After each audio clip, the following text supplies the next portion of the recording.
Uh, Tim Keith is responsible for driving the force here with all of his great people for Texas Central Railway and bringing high-speed rail into Texas. We're going to be, and I stuck my neck out. I know there's a project going on in California, but I stuck my neck out and I said, Texas is going to be the first one in this country to run high-speed rail.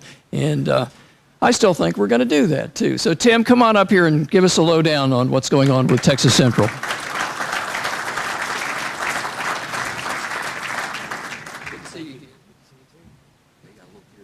Yes, a little Santa impression here. Yes, changed my look for 2019, and a few people are noticing. Well, thank you, everybody. I'm glad to be here again. This is the third year that we've been able to give you updates on what we're doing. And yes, Texas will be built before California high-speed rail. I can assure you of that, or all of our team will die trying if we are unable to do that. Am I coming through clearly to the crowd now? Excellent. So we've talked to you many times before, and we do have a linkage to the FRA, as everybody else in this room does too, and so we hope that the differences in Washington, D.C. get settled soon and they get back to work and have the certainty that they need about their futures and about their income. So we do hope that gets solved quickly. But today we've talked in the past about our vision for a rail service, and we've talked about our project and what it looks like. And today we're going to talk a little bit about what it's going to be like when we create a new industry in Texas. But first, to remind you, as a high-speed rail system, and actually I need a clicker.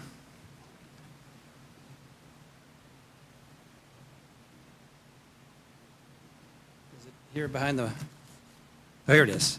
Found it. Okay. I thought you were trying to handicap me up here. Okay, so just a quick reminder, this is the high-speed rail train from Japan. It's the Shinkansen N700. Newest series will be introduced in Japan in 2021, and we'll have this in operation when we begin our system. But as a reminder, it's been in operation for over 53 years. It has moved tens of billions of passengers. It has had 0 crashes, 0 fatalities in operations. It's the right solution in our mind for Texas because not only of the service record, safety record, but also because of the fundamental design about crash avoidance and also about its lightweight system. It helps us design an infrastructure that is sturdy enough for this system, but is lighter than a structure that would be required for other systems available around the world. So it fits the environment, it fits our safety requirement. The folks at the FRA, number one, want to preserve the lives and safety of Americans, and we believe this is the best way to bring high-speed rail to Texas in the safest and highest performing fashion. But these trains are very interesting to look at, and I could watch this video and many like it a lot, but I want to remind people of the technology.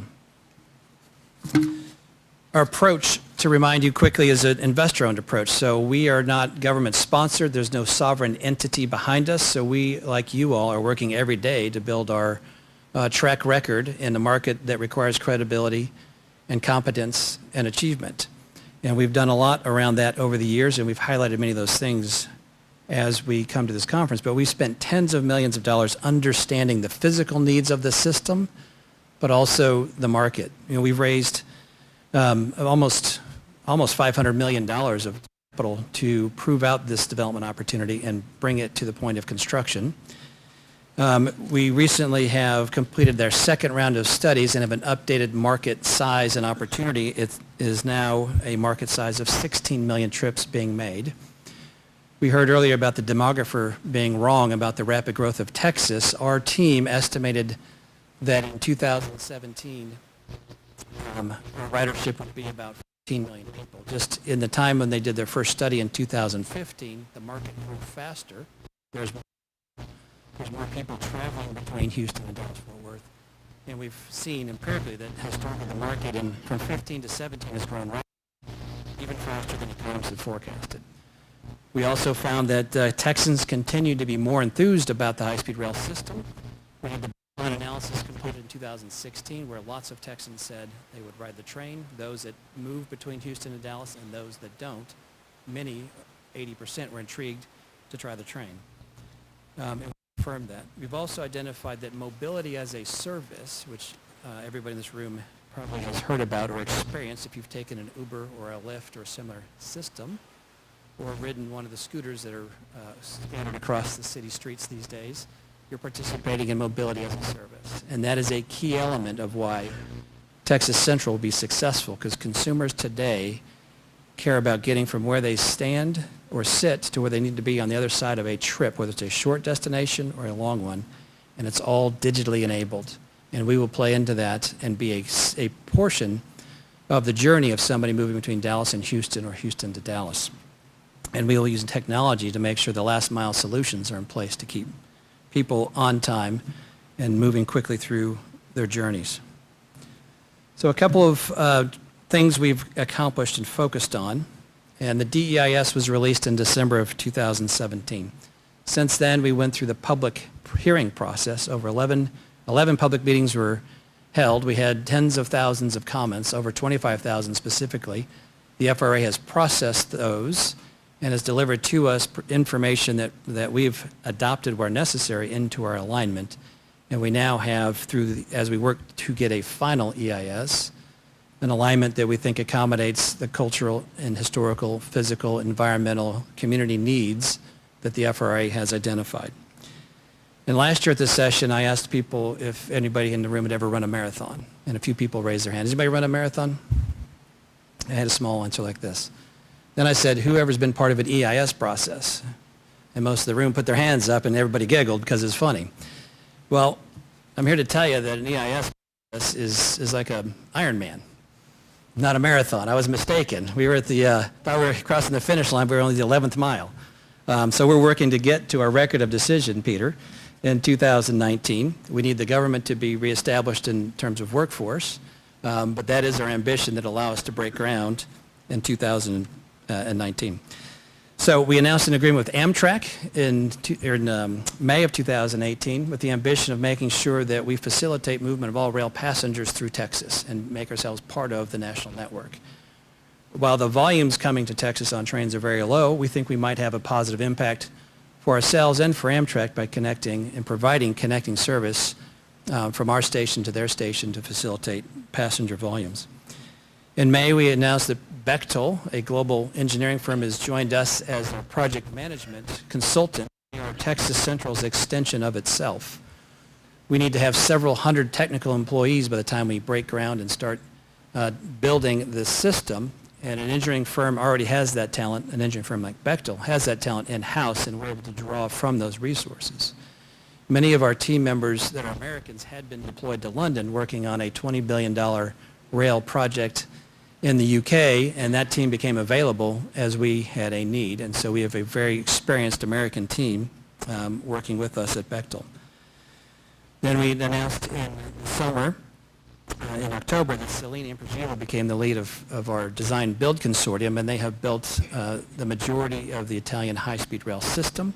And they bring their expertise in delivering not only the civil works that Lang, their U.S. subsidiary, is skilled at doing, but also the experience we need to make sure that the high-speed rail system has state-of-the-art and the best experience from what to do, how to make sure we get the best results. They have lessons learned and can benefit from those. And then in October, we also announced that we appointed Renfe and Adif as our operating partners. They'll be handling the operations and maintenance aspects of our system. They'll hold the commercial decisions, branding, customer vision, customer experience, pricing. But Renfe and Adif will be executing on operating the trains themselves, staffing the stations, maintaining the civil infrastructure, and everything else. And they'll work with a large group of subcontractors. And so, Peter, this is a point where I want to make a plug for this organization and this conference today. A year ago, Rodrigo, who's here in the room, had a cold call meeting scheduled with me, and it ended up a year later they've achieved getting an assignment. So real business is starting and finishing here in this room at this conference. So congratulations to Renfe and Adif, and thank you, Peter, for being the driving force behind this conference and organization. So what's ahead? The environmental permit, that is our goal, getting the FEIS and the ROD completed in 2019, getting our safety rule. For those of you who have heard this phrase before, the rule of particular applicability is what we need. It will be coming to us because the rules of general applicability of railroads don't apply to passenger rail on dedicated systems moving at 200 miles an hour.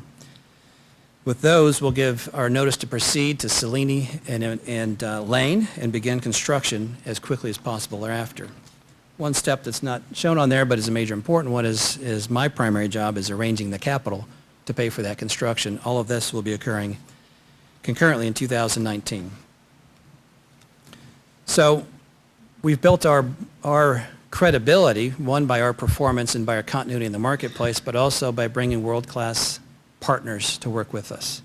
And the names here, many are recognizable, many are in the room, and represent some of the best in the world on high-speed rail and doing business in Texas.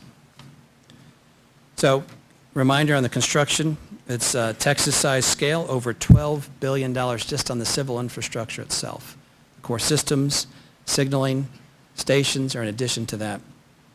So from a magnitude, we talk about this each time we make a presentation, but about 3 times the volume of concrete that is in the Hoover Dam will be used in the construction of Texas Central's infrastructure. 1,100 rails of mile between the north and south tracks, the maintenance of way facilities, and other sidings. And we're going to build facilities that we think will be world-class in the way that they serve the purpose of transportation, but also integrate into a community surrounding the stations that provide opportunities for live, work, and play developments. Let's talk about the global best for America's first high-speed train. We're creating a new industry, new American industry with world-class companies. And first we'll talk about Selene and Lane. Physically, they're going to build the infrastructure and install alongside JR Central and our Japanese supply partners, NEC, Toshiba, Hitachi, and Mitsubishi, who will be doing top-of-rail through systems. Then we talked about Renfe and Adif. They'll be the operating partner, making sure that the trains are running on time, that the drivers are trained, that the cleaning staff is in place and trained, and making sure that the system runs well. And finally, we've got Texas Central and Bechtel as our program manager. Together, that is a group of companies that is world-class and gives us the ability to give the confidence to not only the operating markets, the customer markets, the financial markets, but also politically. It's very important in state legislative session currently going on in Washington, D.C. when they reopen, that we continue to build our credibility and the strength and build the confidence that we can deliver on bringing the best system to America. And all those world-class partners are going to result in American jobs. It's all about the jobs. And it's going to be a fantastic impact on Texas.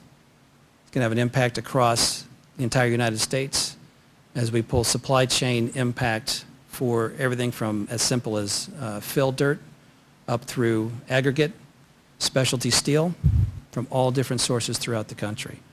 But primarily we'll be employing Texans, deploying the system here in Texas for Texans. So these are examples of the types of jobs that we'll be creating and types of compensation that we'll be providing to the marketplace. It's important that we understand the impacts of what we'll have on the community.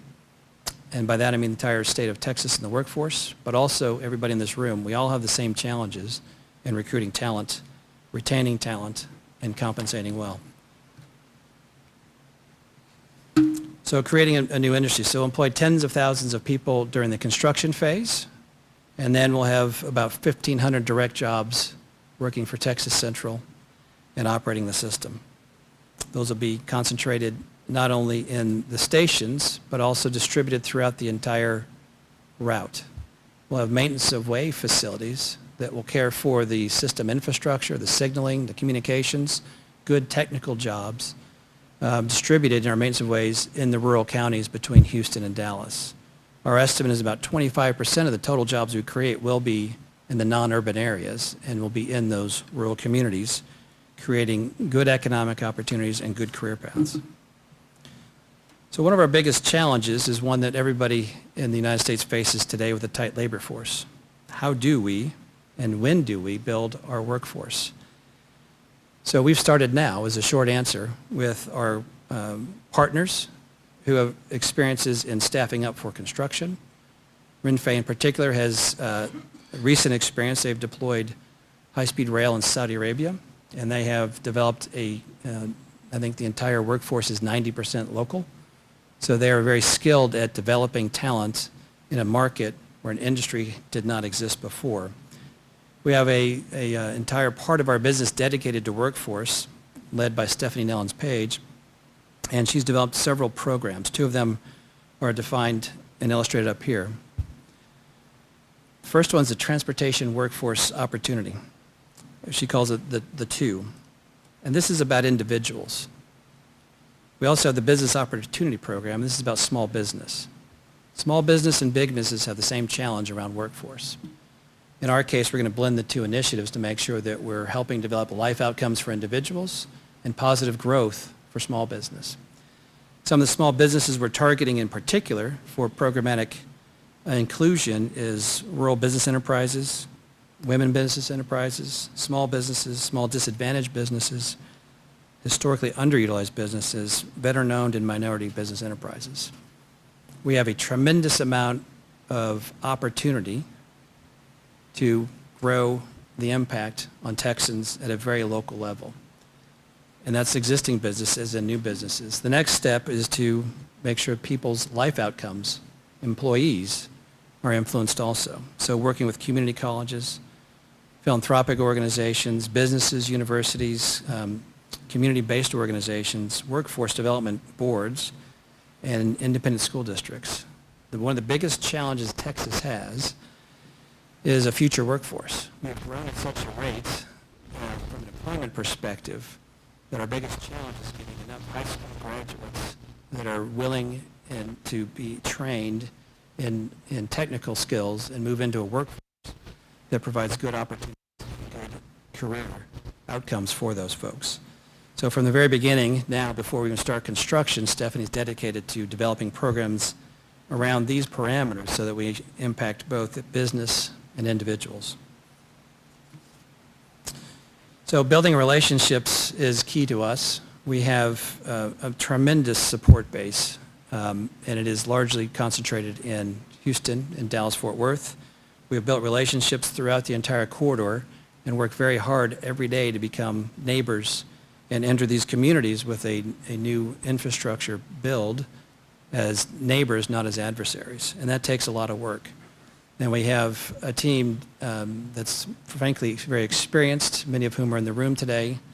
And I give them congratulations on the work we've done. We've held thousands of meetings with chambers of commerce, with Rotary clubs, with educational institutions. Anybody who wants to understand what high-speed rail will mean to Texas, we meet with them. And we have, I think, tremendous success in communicating our plans and the impacts on Texas in very positive ways. So at the end of the update here, we talk about the promotional aspects. I call it the shameless plug. We love your support. We need your support. There's a legislative session going on. We've been very effective at using Texas voices, citizens of Houston and Dallas and every county in between, to speak to their legislators about high-speed rail, and we appreciate that. See the megaphone in the middle today, we are now launching a testimonial campaign because we can tell legislators what you tell us, but it's much more effective if we get video testimonials from folks that are actual Texans talking about how they will use the train to grow their business, to see their family, to promote their own educational career, or frankly just go enjoy sports in another city. So if you have the opportunity, we'd love for you to go to our website and enter in a very short testimonial that would help us communicate why you need a train to serve your needs here in Texas. And one of the things that I'll close with is people don't often realize the opportunity that exists in Texas. And I've been telling the story now for 3 years. And recently we've been engaged in some financial conversations. And somebody who was unfamiliar with Texas said, well, just tell me about Texas and why this makes sense. And they were, frankly, just blown away by some very basic statistics. Houston and Dallas combined economy is $1.1 trillion. That's with a T. That is the equivalent of maybe the Mexican economy. The Texas economy is the same size as the Canadian economy, and Houston and Dallas is 2/3 of that 1.7 billion Texas, 1.7 trillion Texas economy. So almost 2/3 of Texas's GDP is generated in these two communities. Almost 50% of the population is served in Dallas, Fort Worth, and Houston. And most importantly, when we go to D.C. to talk about this, we're talking about 6% of the U.S. population will benefit from this high-speed rail system, the first deployment in the United States. Nowhere else is it as feasible, to Peter's point. California is making an effort. The Northeast Corridor is a very large market that could be a similar size, but the combination of our distance, our economic strength, the fact that we're doing business together, and more importantly, that we're living together with Houstonians and North Texans, it's incredible, and people don't understand. And when they hear just those basic statistics, it just it sells itself in terms of why this is necessary and how Texas can be an example for the rest of the United States on how to build infrastructure in a way that actually serves people's needs, and in our case, be profitable and commercial and successful. So thank you very much. Those are my comments, and I'll be happy to take some questions. Yes, sir. The plan this will be double track with respect to the elevated structures, I understand, which will be going principally up a utility corridor, that those elevated structures will be accommodative of a third set of tracks in the future? So there's the question was about our infrastructure and how many sets of tracks we will install. So we're going to install 2 tracks, a northbound and southbound, in effect, on structure that is grade separated, mostly elevated. It'll only be below grade as topography requires. In those cases, roads and rail and other egress would be over the top. But in 99% of the cases of intersections, we're over the top. What's interesting about the volume, your question about a third track, for high-speed rail and our volume, we have plenty of capacity without a third track. At a half-hour frequency of service, which is our initial service plan, that allows us to meet current demand. This system in Japan is able to handle 3-minute headways, or 10 times the train volume that we'll be having upon initial service. So we can expand and increase the number of Texans we service with zero more impact on land or infrastructure. We'll need to build some more power facilities, but that's very small. Up to a 10 times, a function of 10? Up to a function of 10. And it's incredible. It's one of the challenges, quite frankly. To run one train, we have to build an infrastructure that'll run a train every 3 minutes. Mm-hmm. Right? It's the same system in effect. Mm-hmm. Any other questions? Thank you. Yes, sir. We have not purchased all the land yet. We talked about the environmental impact statement. That was completed in January or December. We then had the hearings in the spring. We got the comments processed. We've adjusted our alignment, and we're out buying more properties every single day. You have a question? Well, I like that one. What's our schedule? That's the easy question, she says. I wish the schedule was easy.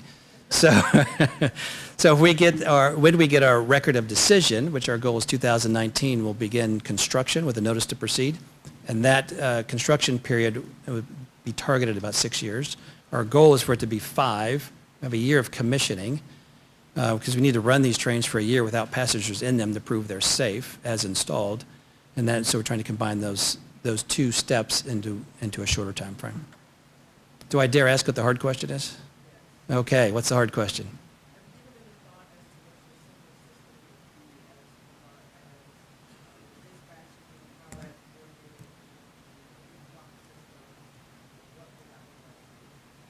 I'll give you somebody's name to answer that question. So he was asking a technical question about our signaling and the basic approach to how the signals work, correct?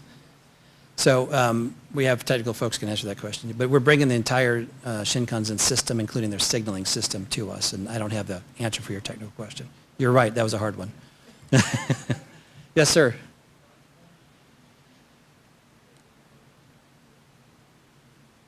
We do have ranges. So we've spent a lot of time asking people why they move between Houston and Dallas, how they move, when they move, on what frequencies. A couple of interesting facts. People move a lot. or people that move between Houston and travel between Houston and Texas travel quite frequently, either for business or leisure. Most of the trips between Houston and Dallas, we talked about 16 million trips per year. 1 million of those are by by air, 15 million by car. So there's 3 million flights between Dallas and Houston, 3 million passenger movements every year. 2 million of those people are connecting on airplanes to fly somewhere else. 1 million of those folks are going from Houston to Dallas or Dallas to Houston. In cars, it's for all purposes and all times of day.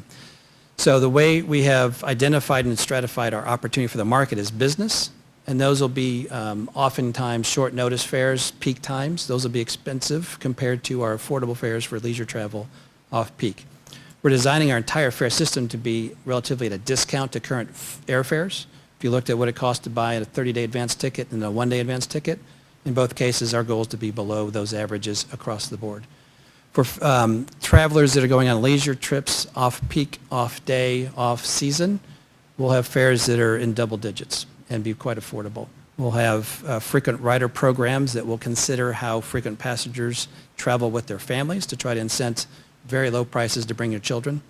But we are working to drive our ridership models that deliver all of the most passengers at the right time of day for every day of the week. So when it's prime time, higher fares, and that'll push people off to shoulder times and do demand management that way. Any other questions? All right, well, thank you very much. Appreciate the time today.